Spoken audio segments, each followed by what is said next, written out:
بسم اللہ الرحمن الرحیم الحمد للہ رب العالمین والصلاة والسلام علی سید الانبیاء والمرسلین اما بعد فاعوذ باللہ من الشیطان الرجیم بسم اللہ الرحمن الرحیم۔ علم الکلام کے موضوع پر تصنیف کردہ کتاب المعتقد المنتقد، جو کہ حضرت تاج الفحول علامہ مولانا فضل رسول بدایونی رحمۃ اللہ تعالی علیہ کی تصنیف کردہ ہے۔ اس کے دروس کا سلسلہ چل رہا ہے اور ہم نے گزشتہ اسباق میں جو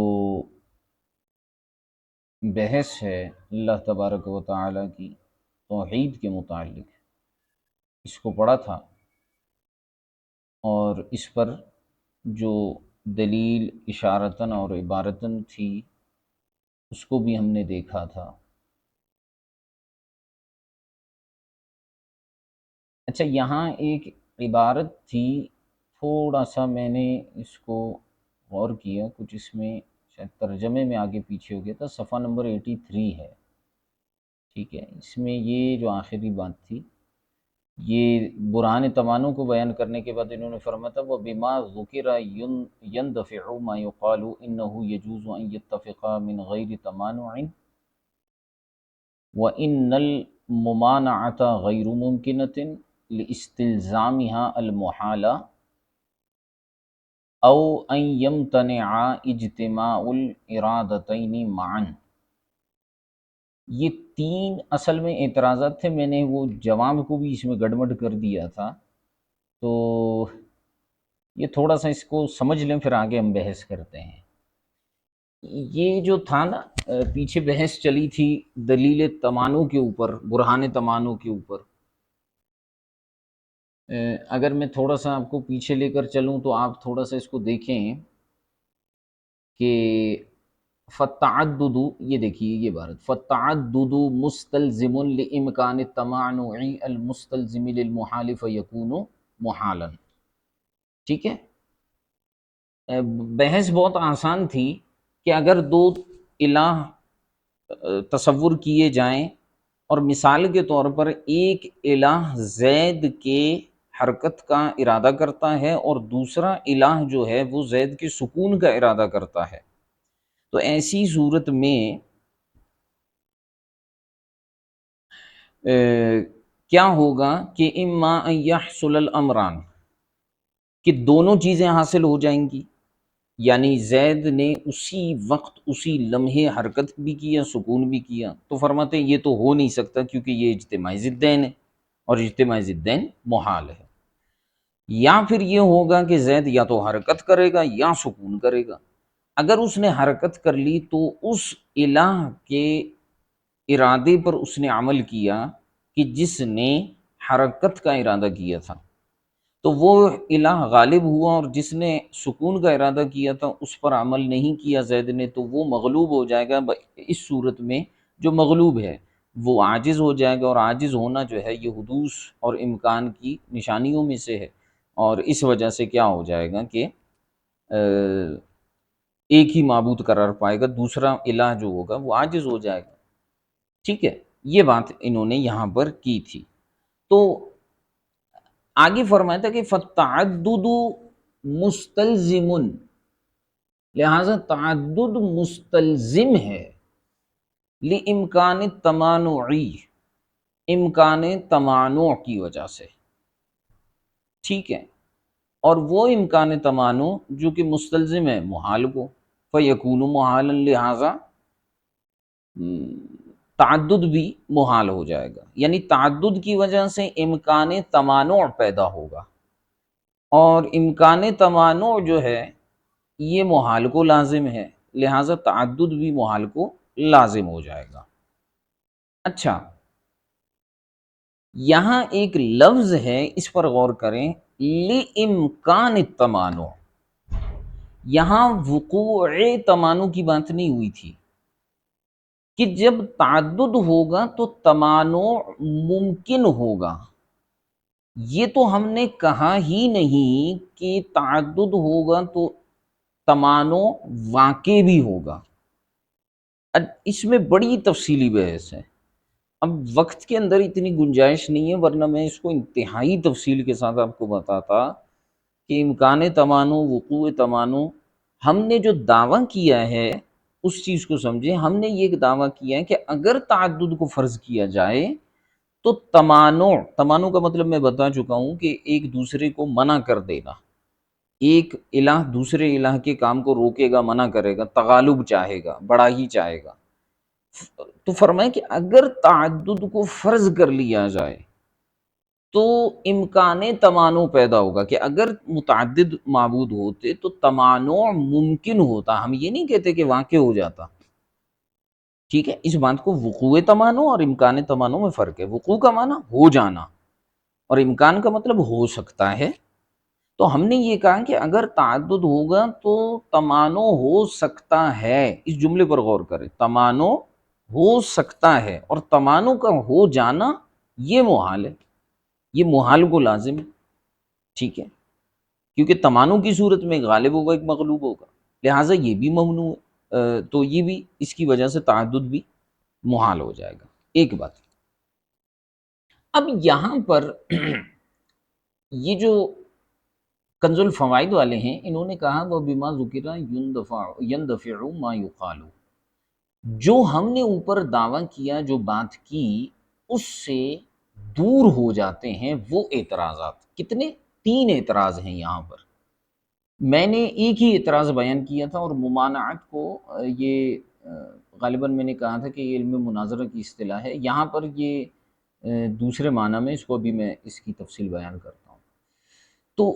بات یہ تھی کہ پہلا اعتراض یہ تھا کہ انه يجوز ان يتفق من غیر تمانع، بھئی یہ بات تو جائز ہے کہ 2 معبود ہوں اور دونوں معبود جو ہیں بغیر تمانع کے کسی ایک چیز پر متفق ہو جائیں، سمجھ رہے ہیں بات کو؟ تو یہ اعتراض تو آ جائے گا آپ کے اوپر، آپ نے بھلے پوری تقریر کر دی، آپ کی تقریر تو اس اصول اور اس تقدیر کی بنیاد پر ہوگی کہ اگر جو ہے مثال کے طور پر فار ایگزامپل 2 معبود ہوتے اور دونوں الگ الگ ارادے کرتے، ٹھیک ہے، تو ایسی صورت میں جو ہے وہ معاملہ کچھ آگے پیچھے ہو جاتا، سلسلہ گڑبڑ ہو جاتا، کہ ایک کی بات مانی جاتی دوسرے کی بات نہیں مانی جاتی۔ چلیں یہ تو سمجھ میں آ گیا، لیکن اگر 2 الہ کسی ایک چیز پر اتفاق کر لیں بغیر تمانع کے تو پھر تو تعدد درست ہو جائے گا۔ اس کا جواب اوپر جو ہے، جو عبارت ہے جو میں نے آپ کو بتایا، اس سے مندفع ہو جاتا ہے، یعنی اس کا جواب آ جاتا ہے۔ وہ کیا ہے کہ ہم نے یہاں پر بات یہ کی تھی کہ ہم تعدد کو جو محال ٹھہرا رہے ہیں وہ امکان تمانع کی وجہ سے ٹھہرا رہے ہیں۔ کس وجہ سے؟ امکان تمانع کی وجہ سے، یعنی ہم یہ نہیں کہہ رہے، ہمارا دعویٰ تو یہ ہے ہی نہیں کہ تعدد ہوتا تو ضرور بے ضرور تمانع واقع ہوتا، یہ تو ہم نے کہا ہی نہیں۔ بات کو سمجھیے گا، یہ بہت گہری بات ہے۔ ہم یہ کہہ رہے ہیں کہ اگر تعدد کو مانا جائے تو تمانع کا امکان پیدا ہو جائے گا، ٹھیک ہے، تمانع کا امکان پیدا ہو جائے گا، اور تمانع کا امکان پیدا ہونا بھی بڑی بری بات ہے، سمجھ رہے ہیں؟ اس وجہ سے ہم نے کہا کہ تعدد نہیں ہوگا۔ آپ کہتے ہیں کہ بغیر تمانع کے ہو سکتا ہے، ہم نے کہا ٹھیک ہے، چلیں آپ کی بات کو ایک لمحے کے لیے ہم مان لیتے ہیں کہ اگر تعدد ہوتا تو تمانع نہ ہوتا، وہ اتفاق کر لیتے، لیکن یہ بھی تو ساتھ ساتھ ممکن ہے کہ جو ہے وہ تمانع ہو سکے۔ فار ایگزامپل کوئی کسی پرخطر رستے پر چل رہا ہے یا جانے کا ارادہ کرتا ہے، اب میں اسے کہوں کہ بھائی دیکھو اس رستے پر چلنا بڑا مشکل ہے، تمہارا ایکسیڈنٹ ہو سکتا ہے، تو وہ یہ کہے کہ بھائی یہ بھی تو ہو سکتا ہے کہ میرا ایکسیڈنٹ نہ ہو، تو میں اسے یہی کہوں گا کہ عقل مند آدمی، بات یہ ہے کہ دونوں چیزیں برابر ہیں، میں نے یہ نہیں کہا کہ تمہارا ایکسیڈنٹ ہوگا ہی ہوگا، میں نے یہ نہیں کہا، میں نے یہ کہا کہ ہو سکتا ہے، جس طرح تم یہ کہہ رہے ہو کہ نہیں ہو سکتا میرا ایکسیڈنٹ، تو میں یہ کہتا ہوں کہ عادتاً ایسا ہوا ہے کہ یہاں پر اس سڑک پر اس روڈ پر کئی ایکسیڈنٹ ہو چکے ہیں، ضروری نہیں کہ تمہارا ایکسیڈنٹ ہو جائے، لیکن ہو چکے ہیں یا ممکن ہے زیادہ کہ ہو سکتا ہے، تو اس وجہ سے میں تمہیں منع کر رہا ہوں۔ تو عادی کو میں نے قطعی کے درجے میں اتارا۔ تو اسی طرح ہم یہ کہتے ہیں کہ امکان تمانع ہے، اور عادت یہی ہے کہ جہاں پر دو صاحب اقتدار ہوتے ہیں وہاں پر تمانع ہی پایا جاتا ہے۔ ٹھیک ہو گیا، یہ اعتراض منتفی ہوگا۔ دوسرا اعتراض یہ تھا وَإِنَّ الْمُمَانَعَةَ غَيْرُ مُمْكِنَةٍ لِاسْتِلْزَامِهَا الْمُحَالَةَ، اور دوسری بات یہ ہے کہ یہ جو ممانعت ہے یہ غیر ممکنہ ہے۔ ممانعت کا مطلب یہ ہے کہ یہ جو ہم نے کہا ہے نا کہ تعدد نہیں ہو سکتا، اسے کہیں گے ممانعت، ٹھیک ہے۔ اور کہا اعتراض کرنے والے نے کہ یہ غیر ممکن ہے، یا تمانع کی بات کر لیں، ممانعت سے مراد ہم تمانع کا امکان لے لیتے ہیں، تو انہوں نے کہا کہ جی یہ غیر ممکن ہے۔ کیوں؟ کیونکہ یہ محال کو لازم ہے۔ اب بات کو سمجھیے گا، ہم نے اوپر یہ کہا تھا فالتعدد مستلزم لامکان التمانع، اور پھر میں نے کہا تھا کہ تعدد مستلزم ہے امکان تمانع کو، اور امکان تمانع مستلزم ہے محال کو، لہٰذا تعدد بھی محال ہوگا۔ گویا کہ تعدد ایک محال چیز کو لازم ہے، اور وہ محال چیز ایک اور محال چیز کو لازم ہے، سمجھ رہے ہیں؟ تو جو چیز کسی محال کو لازم ہو، یعنی جس چیز کی وجہ سے کوئی محال لازم آ جائے، ناممکن چیز لازم آ جائے، وہ چیز بھی خود ناممکن ہو جاتی ہے۔ تو اعتراض یہ ہوا کہ بھائی آپ نے تو یہ قاعدہ یہاں پر توڑ دیا، بڑا مشہور ہے کہ لازم محال بھی محال ہوتا ہے، تو آپ نے جو ہے یہاں پر کہا کہ یہ جو ممانعت بیان کی ہے یہ ممکن ہی نہیں ہو سکتی، ٹھیک ہے، تمانع ممکن ہی نہیں ہو سکتا۔ کیوں؟ کیونکہ یہ محال کو لازم ہے، اور جو چیز محال کو لازم ہے وہ خود بھی محال ہوتا ہے، ٹھیک ہے۔ تو اس کا بھی ہم نے یہ جواب دیا کہ بات یہ ہے کہ یہاں پر اگرچہ تمانع جو ہے وہ ایک محال چیز کو لازم ہے، لیکن ہم نے تمانع کے پیچھے ایک چیز فرض کی تھی کہ اگر تعدد کو فرض کیا جائے تو تمانع ہوگا، اور اس کے نتیجے میں ایک محال لازم آئے گا، ٹھیک ہے۔ تو جس چیز کو فرض کر لیا جاتا ہے اگرچہ اس کے بعد ایک محال چیز لازم آ جائے تو بھی اسے فرض کی حد تک ہم بطور دلیل کے لا سکتے ہیں۔ اور تیسری بات یہ تھی، یہ اعتراض ہوا ان یمتنع اجتماع الارادتین معا، کہ جناب والا دو الہ اگر آپ نے فرض کیے تو ان کا ایک ساتھ ارادہ کرنا یہ ممنوع ہے، کہ وہ دو معبود ایک ساتھ کیسے کسی چیز کا ارادہ کر سکتے ہیں۔ تو وہ اوپر ہم نے بات کی تھی نا، ہم نے کہا تھا بات یہ ہے قضا تعلق الارادۃ بکل منہما، یہ اس سے اوپر بات ہم نے کی تھی کہ زید کا حرکت و سکون یہ دونوں ممکن چیزیں ہیں، کہ زید حرکت بھی کر سکتا ہے، ساکن بھی رہ سکتا ہے الگ الگ اوقات میں، فی نفسی یہ ممکن ہے۔ اور اسی طرح دو معبود جن کو آپ فرض کریں گے ان کا ارادہ اس کے حرکت اور سکون کے ساتھ متعلق ہو سکتا ہے، کہ ایک کا تعلق اس کے حرکت کے ساتھ ہو اور ایک کا اس کے سکون کے ساتھ ہو۔ تو وہاں پر یہ بات کہی تھی اذ لا تضاد بین الارادتین، یہ جملہ دیکھیے گا کہ دو ارادوں میں تضاد نہیں ہے، بل بین المرادین، بلکہ دو مرادوں میں تضاد ہوتا ہے۔ یعنی مقصد یہ ہے کہ اگر دو معبود فرض کر لیے جائیں اور ان کے ارادوں کے حوالے سے جو ہم نے بات کی کہ ایک زید کے حرکت کا ارادہ کرتا ہے ایک زید کے سکون کا، تو یہ محال نہیں ہے، ممکن ناممکن نہیں ہے، یہ ہمارے فرض کردہ موقف میں بالکل درست بیٹھے گا، ٹھیک ہے۔ اجتماع بین الارادتین محال نہیں ہوتا، ٹھیک ہے۔ اب جیسے مثال کے طور پر میں نے اس کی مثال دی تھی، بھئی آپ میرے سامنے بیٹھے ہوں اور آپ کے سامنے موبائل رکھا ہو، تو یا جو ہے وہ ایک کتاب ہمارے درمیان رکھی ہو، تو اب میں ارادہ کرتا ہوں اس کتاب کو کھولنے کا، اور آپ ارادہ کرتے ہیں کتاب کو سائیڈ پہ کرنے کا، تو اب جو ہے ہم دونوں نے ارادے کیے، دونوں ارادے جمع ہوئے ایک ساتھ، تو یہ ممنوع تھوڑی ہے، ٹھیک ہے، بات آ رہی سمجھ میں؟ یہ ممنوع تھوڑی ہے، اور جو مراد تھے ہمارے وہ الگ الگ تھے، ٹھیک ہے، اس لیے اس میں بھی کوئی تضاد نہیں ہوگا۔ چلیں بہرحال یہاں پر یہ بحث ہوئی تھی پوری توحید کی، اس کو ہم نے پورا کل بیان کر دیا تھا، اور اس میں ہم نے آخر میں آ کر ملت نجدیہ ہندیہ دیوبندیہ کے حوالے سے بھی گفتگو کی تھی کہ انہوں نے اللہ تبارک و تعالیٰ کو عاجز ممکن جانا، بے امکان عجزہ تعالی، اور ہم نے اپنے پورے توحید کی بنیاد اس بات پر رکھی کہ معبود وہ ہوتا ہے جو عاجز نہیں ہوتا، انہوں نے جو ہے وہ عاجز قرار دیا اس کو۔ اب اس پر جو پوری بحث آئے گی وہ قدرت میں آئے گی، بحث صفت قدرت میں کہ وہ قادر ہے، اس میں پوری بحث آئے گی کہ وہ قادر مطلق ہے، تو وہاں پر پھر دیابنا اور وہابیہ کی یہ باتیں آئیں گی کہ انہوں نے اللہ تبارک و تعالیٰ کی قدرت پر کیا کلام کیا ہے۔ یہاں پر انہوں نے ایک تنبیہ کے طور پر اشارتاً بیان کر دیا کہ بھائی دیابنا اور وہابیہ نے جو ہے وہ رب تبارک و تعالیٰ کو عاجز ممکن جانا ہے، جس کی بنیاد پر انہوں نے توحید کے اساس اور بنیاد کو جو ہے وہ گرا دیا، ٹھیک ہے۔ آگے جو بحث آ رہی ہے بڑی عمدہ اور بڑی خوبصورت بحث ہے، وہ ہے اللہ قائم بنفسہ، کہ اللہ تبارک و تعالی وہ قائم بنفسہ ہے، ٹھیک ہے۔ اب آپ نے دیگر کتابوں میں عقیدہ تحاویہ ہے، اور اس کے علاوہ جو ہے وہ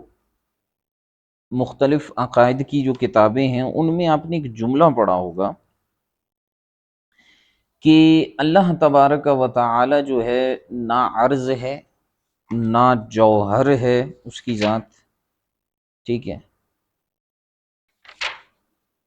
اور اسی طرح کے صفات سلبیہ وہاں پر بیان ہوئے تھے،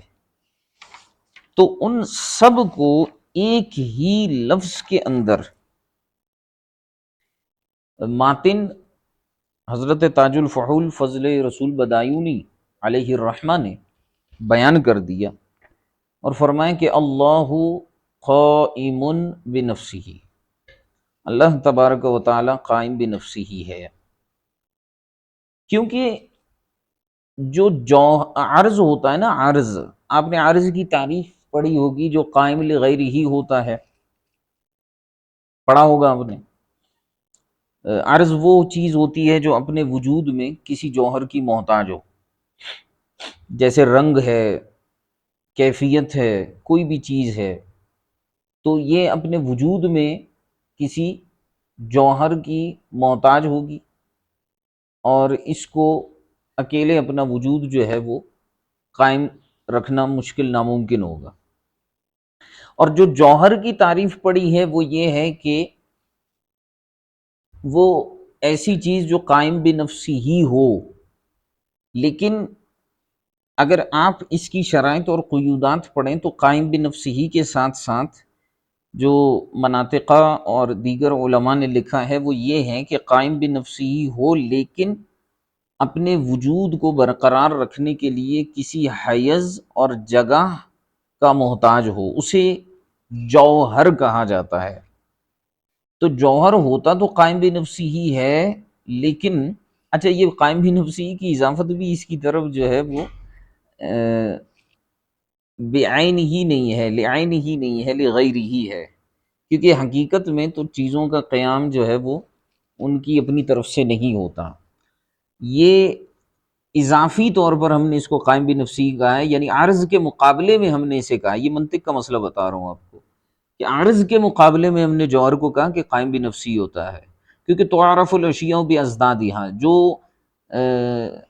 عرض ہوتا ہے وہ قائم لغیر ہی ہوتا ہے، اور جو جوہر ہے وہ قائم بھی نفسی ہی ہوتا ہے، سمپل سی ایک بات ہے۔ تو یہاں پر ارشاد فرمایا کہ اللہ تبارک و تعالی کو ہم جوہر بھی نہیں کہہ سکتے، کیونکہ جوہر قائم لغیر ہی ہوتا ہے، ایک بات۔ دوسری بات یہ ہے کہ جوہر صفت ہوتی ہے، اگر آپ اللہ تبارک و تعالیٰ کو صفت مانے تو صفت کا صفت ہونا، یعنی کوئی ایسی چیز جو صفت ہو اور پھر اس کی بھی صفت ہو، یہ محال ہے، کیونکہ صفت خود صفت ہوتی ہے، وہ موصوف نہیں بن سکتی۔ تو اگر اس کو عرض مانا جائے تو بھی یہ محال کی طرف لے کر جائے گا، کیونکہ ایک تو قائم لغیر ہی، دوسری بات یہ ہے کہ وہ کوئی صفت ہوگی، اور صفت کی پھر صفت کیسے ہو سکتی ہے؟ حالانکہ آپ پیچھے بھی ثابت کر چکے، آگے بھی ثابت کریں گے کہ وہ قدیر ہے، عالم ہے، متکلم ہے، یہ ساری اس کی صفات ہیں۔ اگر اسے عرض مانو گے تو اس کا اپنا، اس کی ذات کو صفت ماننا لازم آئے گا، کیونکہ عرض صفت ہی ہوتی ہے۔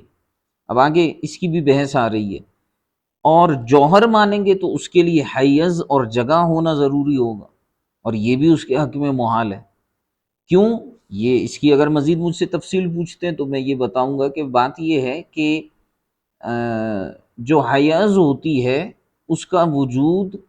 محیز سے پہلے ہوتا ہے۔ بھئی ظرف کا وجود مظروف سے پہلے ہوتا ہے۔ گلاس ہے نا، گلاس، اس میں پانی اسی وقت سما سکتا ہے جب گلاس پہلے ہو اور پانی بعد میں ڈالا جائے۔ ایسے کیسے ہو سکتا ہے کہ پہلے پانی بیچ میں ہوا کے اندر معلق رہے اور آپ ایک گلاس بنا دیں اور اس کے اندر وہ پانی سما جائے؟ تو ظرف ہمیشہ مظروف سے پہلے ہوتا ہے۔ تو جوہر کے لیے تو ظرف حیز کا ہونا ضروری ہے، جگہ کا ہونا ضروری ہے۔ اگر آپ اللہ تبارک و تعالیٰ کی ذات کو جوہر مانیں گے تو اس کے لیے حیز ماننا پڑے گا، اور حیز کا اس کے وجود سے پہلے ہونا لازم آ جائے گا۔ اور اگر وہ حیز اس کے وجود سے پہلے ہیں تو اس کا مطلب ہے پھر اس کی ذات قدیم نہیں ہے، تو یہ بھی محال ہے، کیونکہ قدیم ہونا ہم پیچھے ثابت کر چکے ہیں۔ تو اس لحاظ سے نہ وہ جوہر ہے نہ وہ عرض ہے۔ ان ساری باتوں کو مصنف نے ایک جملے میں بیان کر دیا کہ اللہ قائم بنفسہ، کہ اس کی ذات قائم بنفسی ہی ہے۔ اب اس کی مزید تفصیل کرتے ہیں اور فرماتے ہیں وَمِنْهُ، وہ چیزیں جن کا اللہ تبارک و تعالیٰ کے متعلق جاننا مکلفین کے اوپر ضروری اور لازمی ہے، ان میں سے یہ بھی ہے کہ اللہ تبارک و تعالیٰ جو ہے وہ قائم بنفسی ہی ہے،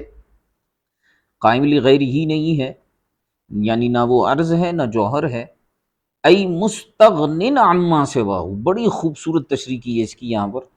کہ وہ اپنے ماں سوا ہر چیز سے مستغنی ہے۔ ٹھیک ہے، عالم کی ہر چیز سے مستغنی ہے، کسی بھی چیز کا وہ محتاج نہیں ہے، ساری چیزیں اس کی محتاج ہیں۔ غیر مفتقر الی محل یقوم بہ، اسی طرح اسے کسی محل کی حاجت نہیں ہے، وہ غیر مفتقر ہے کسی محل، کسی جگہ کا۔ محل سے مراد محلات، محل اور کاسل وغیرہ نہیں ہے، محل سے مراد یہاں پر جگہ ہے، کہ وہ کسی جگہ کا محتاج نہیں ہے کہ یقوم بھی، جس کی وجہ سے وہ قائم ہو، یعنی عرض کی طرف اشارہ کیا۔ وَإِلَّا لَكَانَ صِفَةً، کیونکہ اگر اسے آپ مفتقر الی محل مانیں گے جیسے کہ عرض ہوتا ہے، تو اگر ایسا مانیں گے تو لَكَانَ صِفَةً، تو وہ تو صفت بن جائے گی اس کی ذات۔ وَلَيْسَ كَذَلِكَ، حالانکہ وہ صفت نہیں ہے۔ کیوں صفت نہیں ہے؟ اِذِ الصِّفَةُ لَا يَقُومُ بِهَا صِفَةٌ، کیونکہ صفت کے ساتھ صفت کا قیام نہیں ہو سکتا، اور رب تبارک و تعالیٰ کے ساتھ جو ہے وہ صفت سماع ہے، صفت بصر ہے، صفت کلام ہے، یہ سارے قائم ہیں۔ تو اگر وہ خود صفت ہو تو اس کے ساتھ صفت کیسے قائم ہو سکتی ہے؟ اس لیے وہ صفت بھی نہیں ہے۔ وَهُوَ سُبْحَانَهُ وَتَعَالَى مُتَّصِفٌ بِصِفَاتِهِ، حالانکہ اس کی ذات کا عالم یہ ہے کہ وہ صفات کے ساتھ متصف ہے، تو وہ صفت تو نہیں ہے نا خود۔ ولا الی مخصص، اچھا یہ اس کا عطف اوپر غیر مفتقر پر پڑ رہا ہے، کہ وہ نہ ہی کسی محل کا محتاج ہے کہ جس کی وجہ سے وہ قائم ہو، اور نہ ہی وہ کسی مخصص کا محتاج ہے، کسی تخصیص کرنے والے کا محتاج ہے کہ یوجدہ او یمدہ، ایسے مخصص کا محتاج بھی نہیں ہے جو اس کو وجود دے یا اس کو ممد ہو اس کے وجود میں، اس کے وجود کو برقرار رکھنے والا ہو۔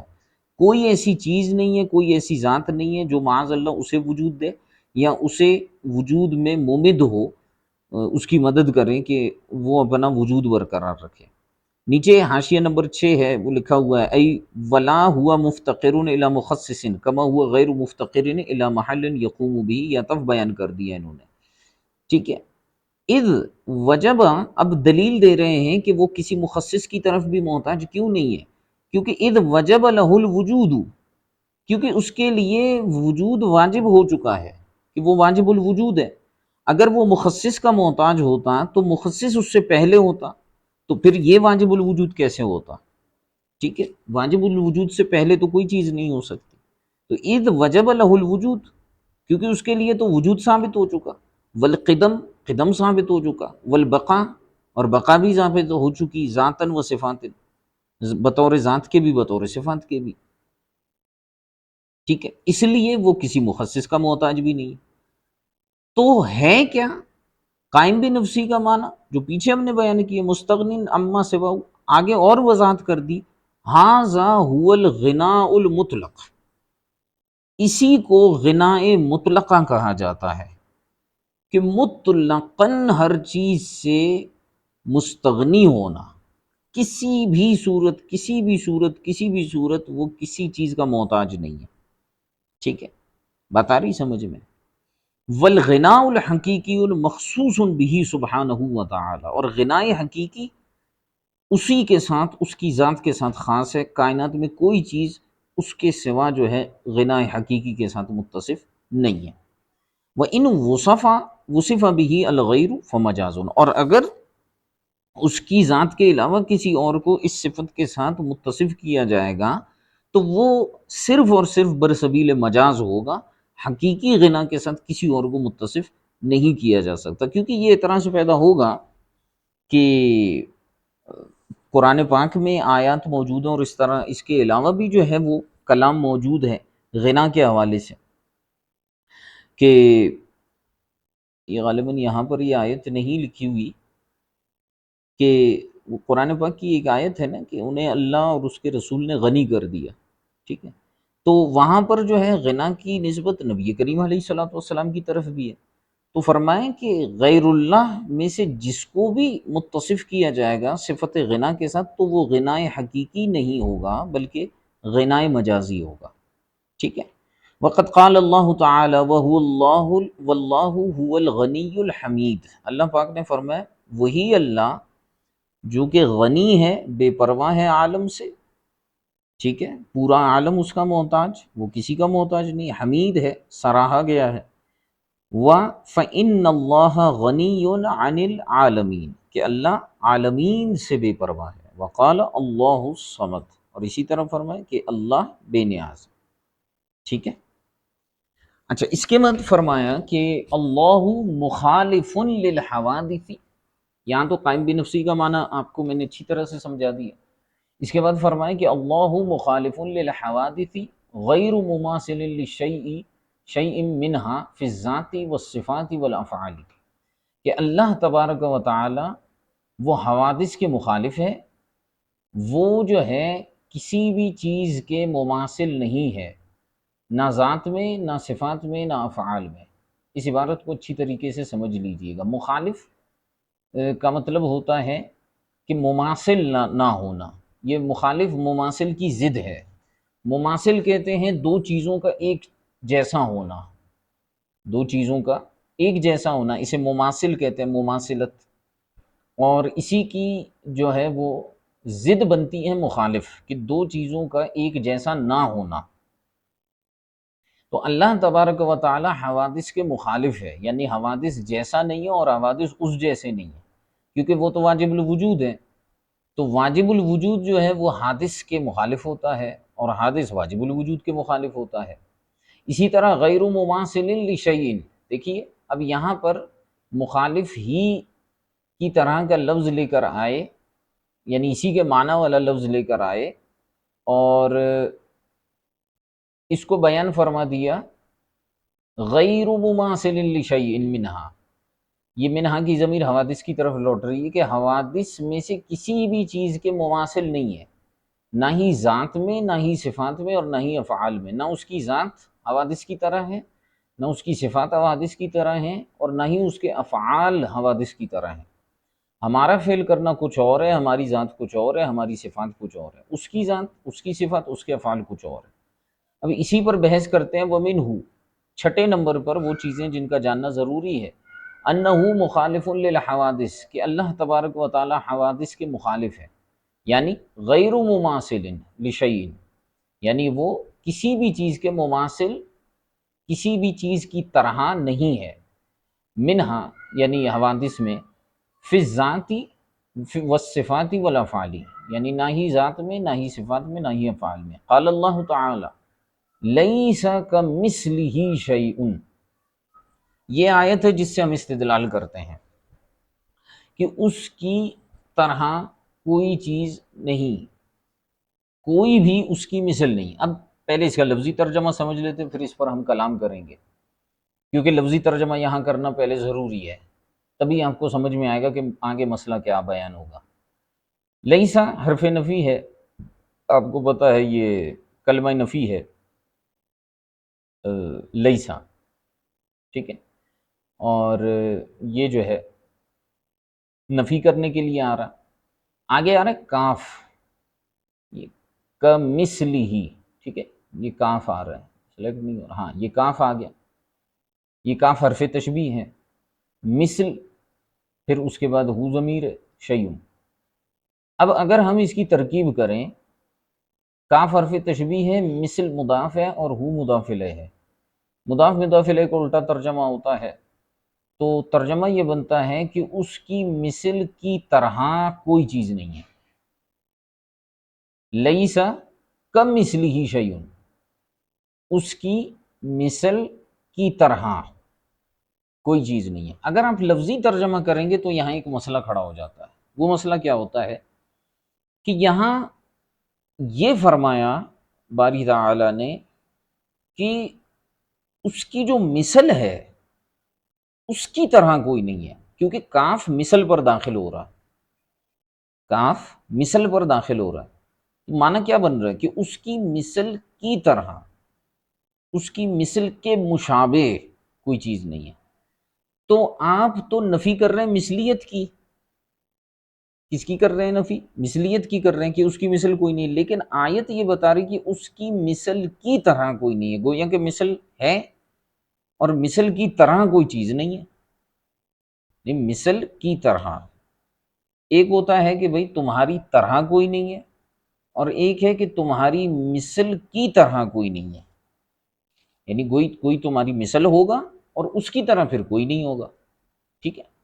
تو لفظی ترجمہ یہ بن رہا ہے، اس لیے یہاں پر کچھ نہ کچھ تو تعویل کرنی پڑے گی،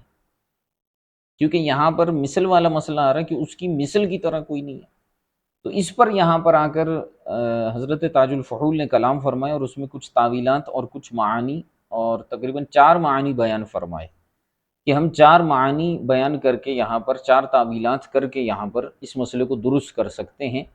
اور اس پر حالہ حضرت کا بڑا کمال کا حاشیہ ہے جو میں آپ کو سناؤں گا۔ فرماتے ہیں والمراد من مثلہ، لہٰذا یہاں پر مثل پر کلام ہو رہا ہے، تو اب ہم بات کرتے ہیں کہ اس کی مثل کی طرح کوئی چیز نہیں ہے، ترجمہ درست نہیں بیٹھ رہا، تو کچھ نہ کچھ تعویل کرنی پڑے گی۔ پہلی تعویل، والمراد من مثلہ ذاتہ المقدسۃ علی حد مثلک لا یفعل کذا اینتا، کہتے ہیں مثل سے مراد یہاں پر مثل نہیں ہے، بلکہ مثل سے مراد اس کی ذات مقدسہ ہے۔ تو اب ترجمہ یہ بنے گا، اگر آپ مثل کو ہٹا کر ذات ذکر کر دیں تو ایسے ہوگا لیسا کا مثلہ کی جگہ آپ کہیں کہ لیسا کا ذات ہی شیء، اس کی ذات کی طرح کوئی نہیں ہے، ترجمہ درست ہو گیا، اس کی ذات کی طرح کوئی نہیں ہے۔ پہلے ترجمہ بن رہا تھا کہ اس کی مثل کی طرح کوئی نہیں ہے، تو وہاں مثلیت ثابت ہو رہی تھی، تو اب آپ نے مثل کا معنی کر دیا ذات، تو ترجمہ بنا لیسا کا مثلہ ای کا ذات ہی شیء، یعنی اس کی ذات کی طرح کوئی چیز نہیں۔ اچھا، اب اس پر ہمارے پاس دلیل کیا ہے؟ فرمایا علی حد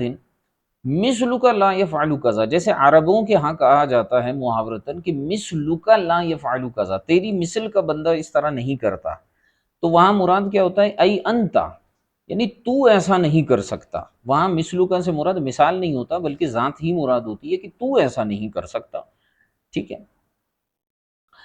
ایک قول تو یہ ہو گیا، دوسرا قول یہ ہے قیل مثلہ صفتہ، مثل سے مراد صفت ہے، تو اب آپ ترجمہ کیا کریں گے؟ فرمائے ای لیسا کا صفت ہی صفت، یعنی شیئن سے بھی مراد بھی صفت ہے، یعنی اس کی صفت کی طرح کوئی صفت نہیں ہے، جیسے اس کی صفات ہے اس طرح کی کسی کی صفات نہیں ہے۔ درست ہو گیا، دو معنی ہو گئے، تعویلات ہو گئی۔ تیسری تعویل ہے وقیل ارید بہ المبالغۃ، تیسرا معنی یہ ہے کہ مثل سے مراد یہاں پر مبالغتاً اس کو لایا گیا ہے کہ آپ اگر مثل کو فرض کر لیں، تصور کر لیں کہ اس کی کوئی مثل ہو سکتی ہے، تو اس کی مثل جیسی بھی کوئی چیز نہیں ہو سکتی، سمجھیے گا بات کو۔ اس کی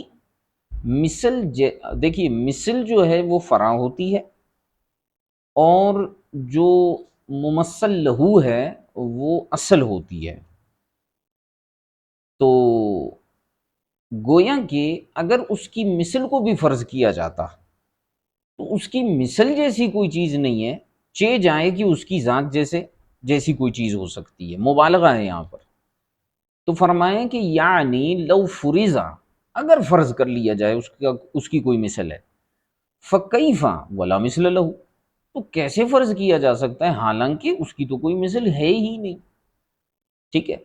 تو اگر فرض بھی کر لیا جاتا تو بھی اس جیسا کوئی نہ ہوتا، مبالغہ ہو گیا۔ یہ ہو گئے کتنے؟ تین معنی۔ چوتھا معنی وقیل الکاف زائدۃ، سب سے آسان تعویل ہے کہ بھائی کاف زائدہ ہے، تو اب کیا ہوگا؟ لیسا مثلہ شیء، اس کی مثل ہی کوئی چیز نہیں ہے،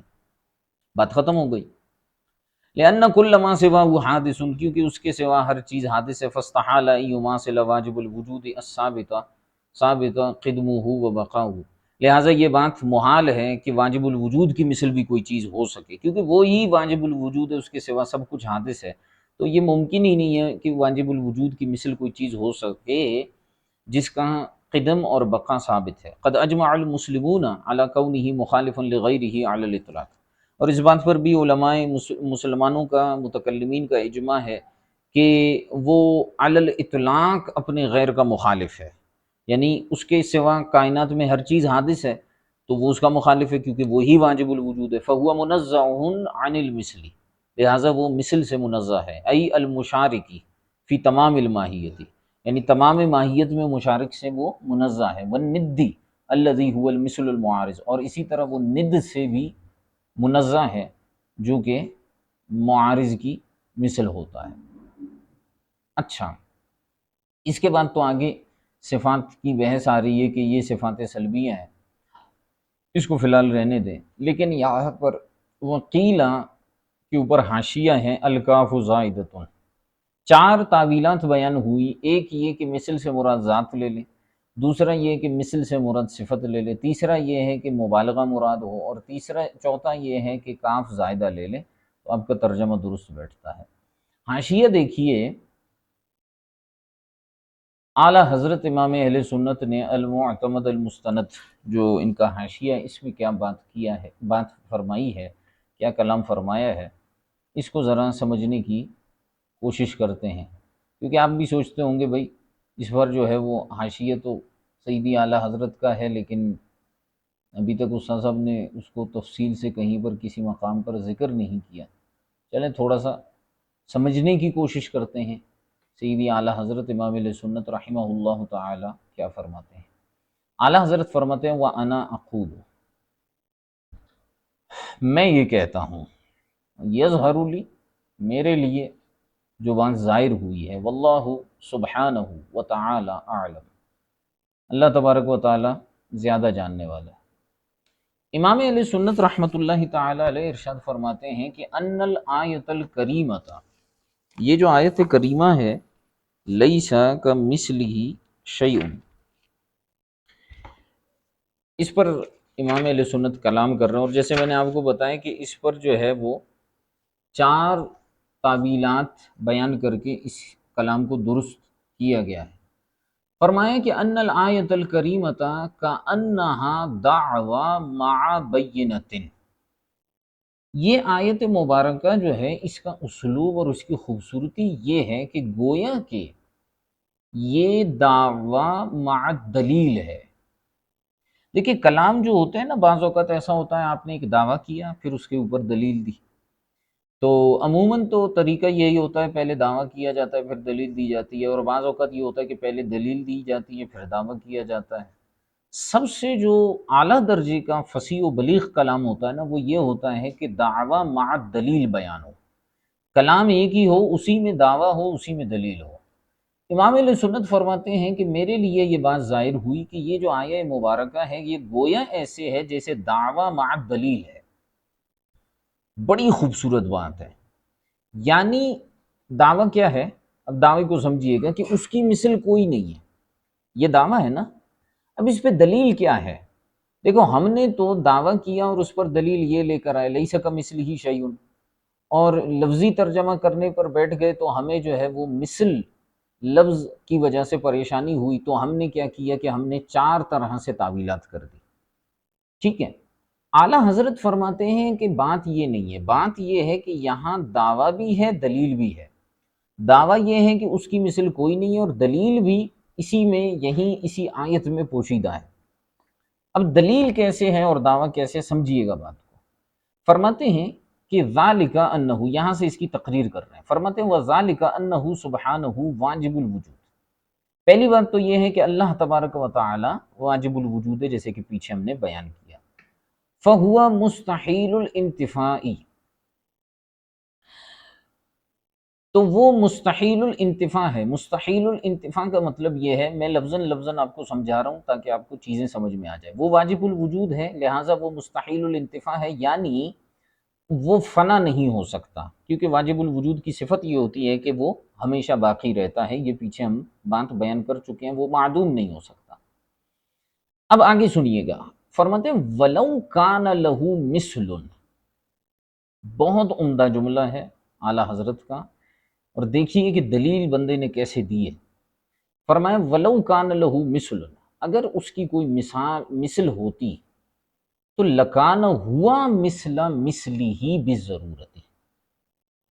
تو وہ اپنے مثل کی مثل ہوتا بالضرورت۔ ہوا جو ہے، ہوا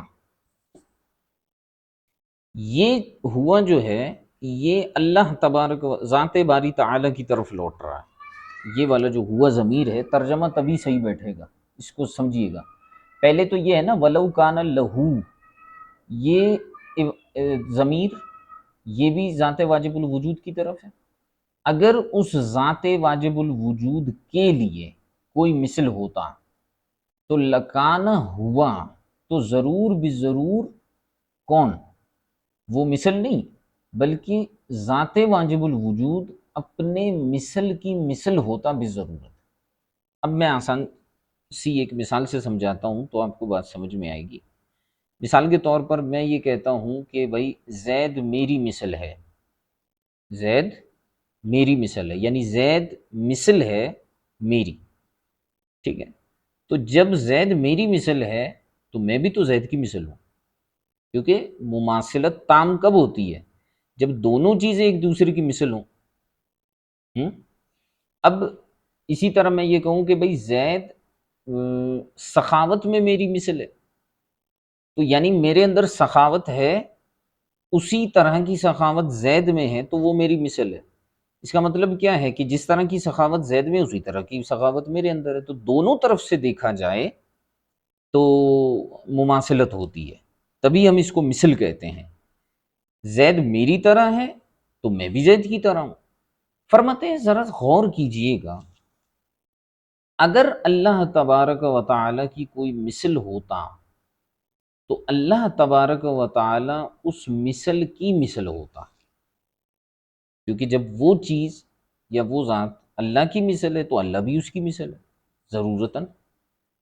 لَكِنَّهُ لَا مِثْلَ لِمِثْلِهِ، لیکن آیت نے کیا کہا؟ لَيْسَ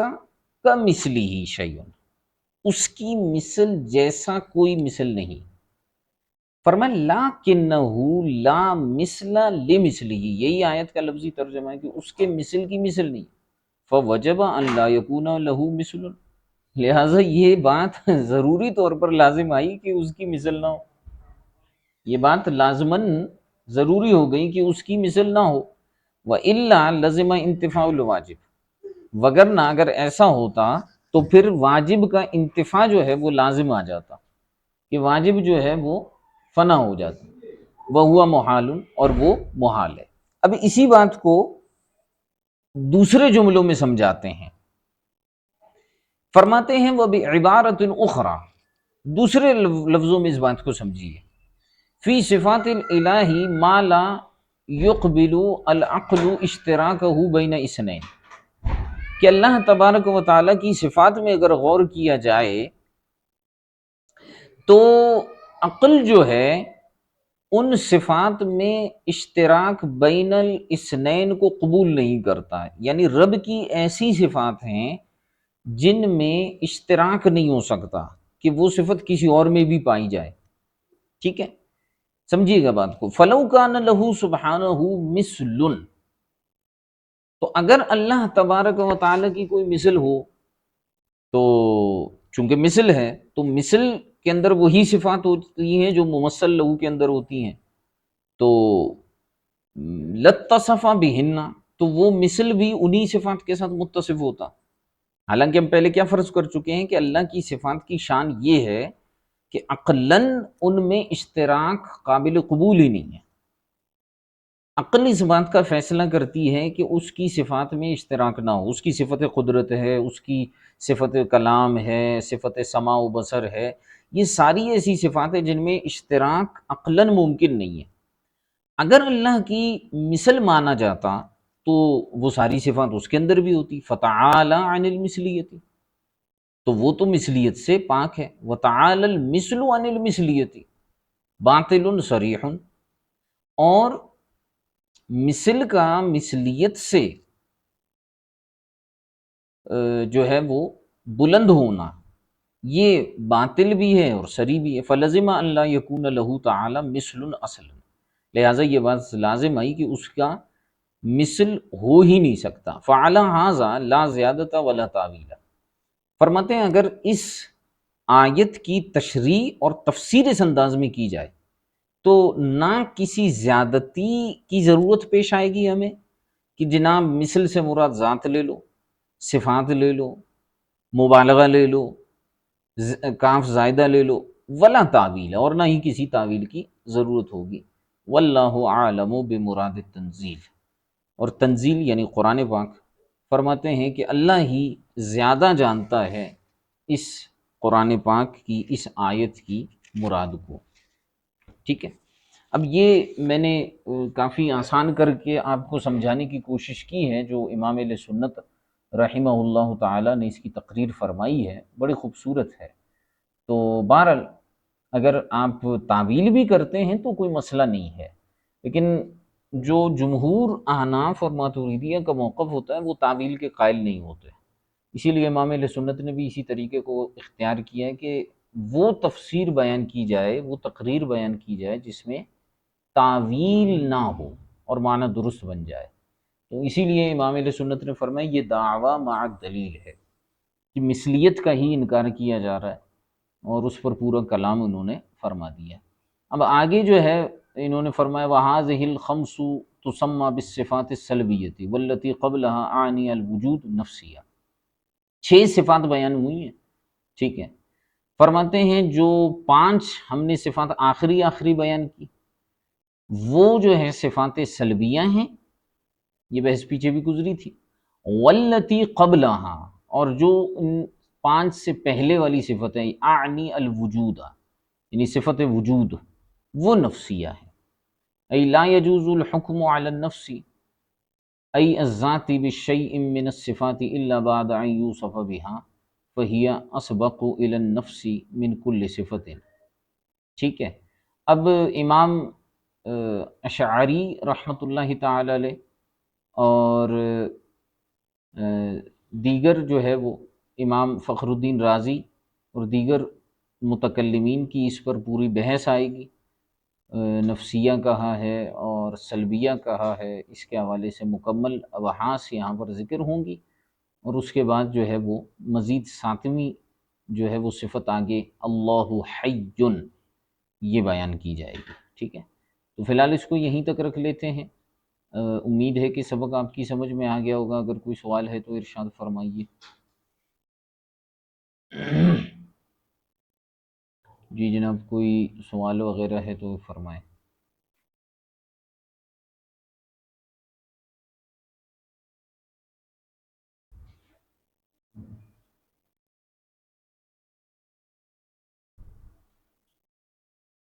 جی کوئی سوال وغیرہ ہے کسی کا؟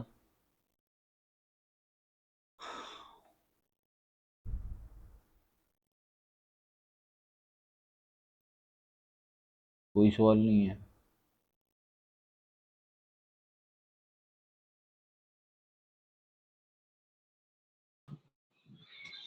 السلام علیکم ورحمۃ اللہ۔ وعلیکم السلام ورحمۃ اللہ وبرکاتہ۔ حضور یہ معلوم کرنا تھا کہ جیسے ہم عام فہم انداز میں بچوں کو سمجھانا چاہیں، یا بچہ سوال کرتا ہے کہ اللہ تبارک و تعالیٰ کی ذات کیسی ہے، ہوں تو ایک عام فہم جو علم کلام جانتا ہی نہیں ہے، اب اس کو ہم کس طرح جو ہے وہ ایسا سمجھائیں کہ وہ ذات باری تعالیٰ کے بارے میں وہ سمجھ جائے، کیونکہ عام طور پہ جب ہم سمجھایا جاتا ہے تو ایسا لگتا ہے کہ اس کے ذہن میں کوئی تصور قائم ہو رہا ہے، ہوں اور ذات باری تعالیٰ کا تصور تو محال ہے۔ تو ہوں اب بچے کو اگر ہم کہیں کہ بھئی اللہ کی ذات ایسی ہے، نہ لمبائی میں، نہ چوڑائی میں، نہ گہرائی میں، نہ متحرک، نہ ساکن، ہوں یا کہیں کہ اللہ نور ہے، اب نور سے یا تو اس کے ذہن میں کوئی روشنی کا تصور آتا ہے، ہوں کوئی ایسے جملے ہوں جس سے آسانی سے ہم بچوں کو، یا کوئی پوچھنے والا عام سائل ہو تو ہوں ذات باری تعالیٰ کے بارے میں ہم اس کو ڈیفائن کر سکیں، کوئی اگر ایسا ہو تو ارشاد فرما دیں، جزاک اللہ۔ دیکھیں، اگر بچہ ہے تو بات الگ ہے، بڑا ہے تو بات الگ ہے۔ بچے کو اس حوالے سے سب سے پہلے تو جو قرآن کریم کی وہ آیہ مبارکہ کہ جس میں اس نے اپنی ذات یا صفات کا ذکر کیا، ان کو ازبر کرانے کی کوشش کی جائے کہ بیٹا یہ آیت یاد کرو، جیسے سورہ اخلاص یاد کرواتے ہیں نا، قل هو اللہ احد اللہ الصمد لم یلد ولم یولد ولم یکن له کفوا احد۔ مختصر سی صورت ہے، آسانی سے بچے یاد کر لیتے ہیں، نماز کے لیے بھی کرتے ہیں، ویسے بھی کرتے ہیں۔ اب جب یہ آپ نے اس کو اچھی طرح سے ذہن میں راسخ کرا لیا نا، یاد کرا لیا، اب آپ اس کو بٹھا کے پہلے سمپل انداز میں اس کو ترجمہ سمجھائیں کہ وہ ایک ہے، اس کا کوئی شریک نہیں ہے، ٹھیک ہے؟ پھر آپ یہ کہیں کہ وہ بے نیاز ہے اور اس کی کوئی اولاد نہیں ہے۔ اب بچہ اس پہ کیا سوال کرے گا؟ فار ایگزامپل نا، کہ میں ایک سمجھانے کے لیے ایک سوال آپ کے سامنے پیش کر رہا ہوں کہ بچہ جو ہے وہ مختلف اعتبارات سے اس پر سوال کرے گا۔ تو جب ایک چیز اس کے ذہن میں پہلے سے چونکہ راسخ ہو چکی ہے، آیائے مبارکہ وہ اس کے ذہن میں چل رہے ہیں، اچھا آپ نے اس کا ترجمہ بتا دیا، اس کی تھوڑی سی تفہیم اس انداز میں کہ جو ترجمہ ہے وہی سمجھا دیا، یہ چیز تو اس کے ذہن میں انشاءاللہ الکریم کافی حد تک بیٹھ جائے گی۔ اب اس میں جو ہے اس کے ہوتے ہیں کراس کویسچنز، ٹھیک ہے؟ اب جب وہ کراس کویسچنز آپ سے کرتا ہے تو اس کے جوابات آپ کو اس انداز میں نہیں دینے کہ معاذ اللہ کوئی آپ نے ہی تمثیل قائم کر دی۔ اب تمثیل ایسی قائم کر دی، ایسی مثال قائم کر دی کہ وہ بچہ اسی کو ہی حقیقت سمجھ بیٹھا، صحیح ہے؟ آپ کہیں کہ جی وہ نور ہے، نور تو روشنی کو کہتے ہیں، اب وہ بچہ جو ہے نا وہ روشنی ہی سمجھ رہا، ٹھیک ہے؟ تو اس ٹائم پہ ہم یہ والی مثال تو قائم ہی نہیں کریں گے، یہ جملہ ہی نہیں کہیں گے فوراً فی الفور کہ نور کا ذکر ہم اچانک سے کر دیں اس کے سامنے، پہلے اسے ڈیفائن کرنا پڑے گا کہ اس کی ذات کیا ہے۔ تو ایک جملہ سب سے پہلے آپ اپنے بچوں کو جو ہے وہ سمجھا دیں کہ جس طرح سے یہ مخلوقات ہیں، اللہ تبارک و تعالی کی ذات اور صفات، ٹھیک ہے؟ چلے صفت کا لفظ مشکل ہو جائے گا، اس کی ذات یا وہ ان جیسا نہیں ہے۔ یہ جملہ تو آسان ہے میرے خیال سے کہ بیٹا پہلے آپ اپنے ذہن میں یہ بٹھا لو، اس چیز کو سمجھ لو کہ وہ ہم جیسا نہیں ہے، وہ مخلوق جیسا نہیں ہے، اس پوری دنیا کی طرح وہ نہیں ہے، وہ بنانے والا ہے انہیں، صحیح ہے؟ تو یہ ایک چھوٹی سی چیز ہو گئی۔ اس کے بعد جو ہے وہ آہستہ آہستہ جو چیزیں ہوتی ہیں اس کا ذہن بلڈ کرتے ہوئے آپ جب ایک ایک چیز اس کو سمجھاتے جائیں گے نا، وہ سمجھ جائے گا۔ پھر آپ اس کو بولیں گے نا، بولیں گے دیکھو یہ میرا ہاتھ ہے نا، اب یہ ہاتھ ہے، اس کے لیے بازو کی ضرورت ہے، بازو کے لیے کندھے کی ضرورت ہے، کندھے کے لیے پورے جسم کی ضرورت ہوتی ہے، تو میرا ہاتھ محتاج ہو گیا نا جسم کا۔ اچھا میرا جسم ہے بیٹا، تو میرا جسم کہیں پر کھڑا تو ہے، زمین کا کوئی حصہ ہے،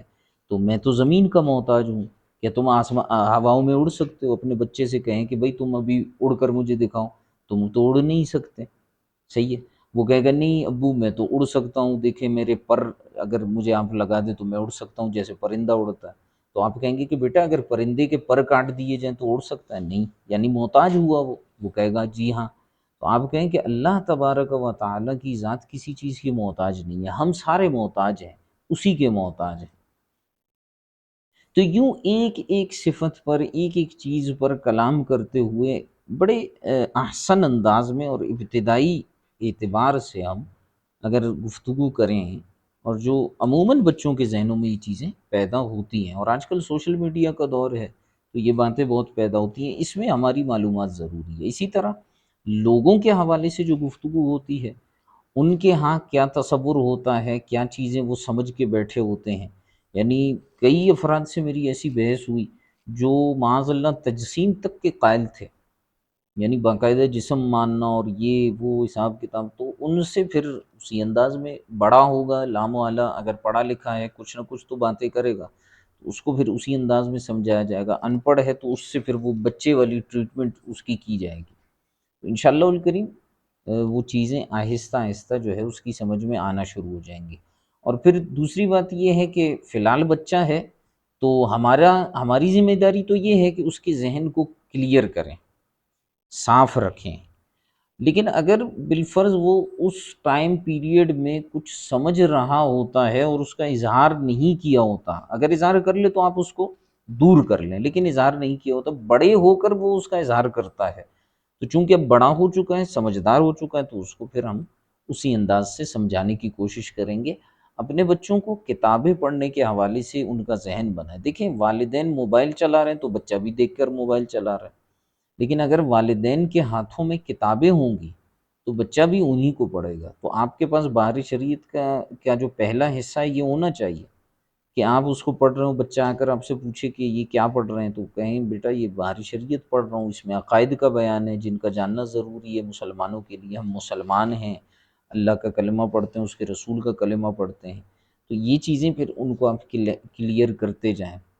اور سب سے اہم چیز اپنے رسول صلی اللہ علیہ وآلہ وسلم کی محبت ان کے دلوں میں پیدا کریں، ان کے فرامین پیدا کے ذہن میں لائیں گے نا، تو وہ پھر پوچھے گا اور وہ اس طرف جائے گا کہ کیا میرے نبی نے اس حوالے سے کیا فرمایا۔ پھر آپ ایک حدیث سنا دیں ذات باری کے حوالے سے، صفات باری تعالیٰ کے حوالے سے، پھر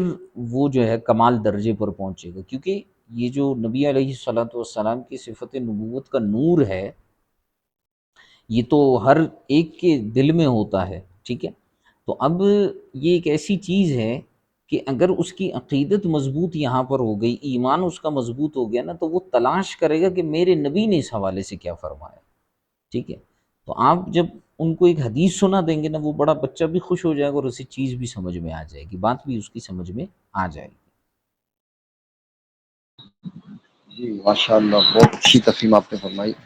اور اس طرح جیسے بڑے جیسے بیانات وغیرہ ہم کرتے ہیں، موقع ملتا ہے تو اس میں جیسے ایک جملہ بہار شریعت میں صاحب بہار شریعت نے لکھا ہے، جس کا ہوں خلاصہ یہ کہ جس طرح حدیث پاک میں ہے کہ ہم اللہ کا دیدار ایسے کریں گے جیسے 14ویں رات کے چاند کو دیکھتے ہیں، ہوں تو صاحب بہار شریعت نے پھر یہی فرمایا کہ جب دیکھیں گے جب بتائیں گے، ہوں یعنی اللہ تعالیٰ کا دیدار ابھی ہم یعنی ذات کو ہم تصور میں لا ہی نہیں سکتے، جب ہوں دیکھیں گے اسی وقت فیصلہ ہوگا کہ اللہ کی ذات کیسی ہے۔ صحیح ہے۔ تو یہ بڑوں کو اگر اس طرح سمجھایا جائے تو شاید ان کے لیے سمجھ میں آ جائے گی بات۔ ہوں تو یہ اس طرح بھی کہا جا سکتا ہے بڑوں کے وہ لیے خاص طور موقع محل کے حساب سے، دیکھیں میں آپ کو ایک بات بتاؤں گا، آپ نے ایک جملہ سمجھانا ہے نا کسی کو، آپ اس کا پورا بیک گراؤنڈ بیان کریں گے، آپ اس کی تفصیل بیان کریں گے۔ اب میں ڈائریکٹ کہہ دوں کہ اس کی صفات نہ عین ذات ہے نہ غیر ذات ہے بلکہ مقتضائے ذات ہیں، اب کسی کی سمجھ میں کیا آئے گا؟ ٹھیک ہے۔ اور رویت کے حوالے سے جو کلام ہے، جو اس کی صفت مشیت اور صفت ارادہ ہے، اوئے ہوئے ہوئے، انتہائی مشکل بحث ہے۔ اب یہ جو ہے وہ آپ براہ راست تو نہیں سمجھا سکیں گے۔ صفت تقدیر، یہ جو ہے تقدیر کی صفت ہے، یہ اس کے لیے آپ کو پیچھے ایک پورا پس منظر اور ایک پورا جو ہے وہ جس کو کہتے ہیں کہ صغرے کبرے ملا کر ایک نتیجہ نکال کر بیان کرنا پڑے گا۔ ابھی آپ کتاب کا اسلوب دیکھیں کہ کتاب میں وجود کو، بقا کو، قدم کو، ان چیزوں کو بیان کر کر کر کے آگے صفات کا بیان ہو رہا ہے۔ یہ ہمارا انداز ہو اس میں، اور یہ بھی نہیں ہے کہ خالصتاً آپ ایسی گفتگو کریں کہ لوگ جو ہے نا وہ اٹھیں اور پتہ نہیں کیا سے کیا بولنا شروع کر دیں۔ اس میں آپ کو جو ہے محتاط جملے، محتاط انداز رکھتے ہوئے ان کو سمجھانا پڑے گا۔ لیکن یہ بہرحال لوگوں کا تو دیکھیں، جیسے ہم نے شروع میں پڑھا کہ مکلفین کے لیے تو یہ ضروری ہے، اس کے بغیر تو کام چلے گا نہیں، ان کو بھی سکھانا ہماری ذمہ داری ہے۔ جی ہاں بالکل اسی طرح وہ ایک تمیدی گفتگو ہو، جیسے واقعہ معراج بیان ہوتا ہے، اس میں سرکار صلی اللہ علیہ وسلم نے دیدار الہی کیا، جی اب اسی کو پورا سامنے رکھتے ہوئے پوری تفصیلات کے ساتھ کہ جب ہم دیکھیں گے تو اس وقت اللہ ہمیں خاص آنکھیں عطا فرمائے گا، اور اسی وقت یہ ساری گفتگو کے آپ بعد اس ہی کے جیسے دیکھیں نا، رؤیت دنیا میں، رؤیت کے حوالے سے جو آیات ہیں، لا تدرکہ الابصار وہو یدرک الابصار، یہ آیتیں ہیں۔ اور اسی طرح جو ہے وہ حضرت موسیٰ کلیم اللہ علیہ نبینا علیہ الصلوۃ والسلام کا واقعہ ہے، ٹھیک ہے۔ جی جی جی لن ترانی ولکن انظر الی الجبل فإن استقر مکانہ فسوف ترانی۔ اب اس کی آپ تفصیل بیان کریں، تب جا کر آپ سمجھا سکیں گے کہ رویت باری تعالی ہے کیا، سمجھ رہے ہیں؟ جی۔ یہ چیزیں ہیں۔ ٹھیک ہے، ٹھیک ہے، جزاک اللہ تعالی خیر۔ چلیں، جزاکم اللہ تعالی خیرا کثیرا۔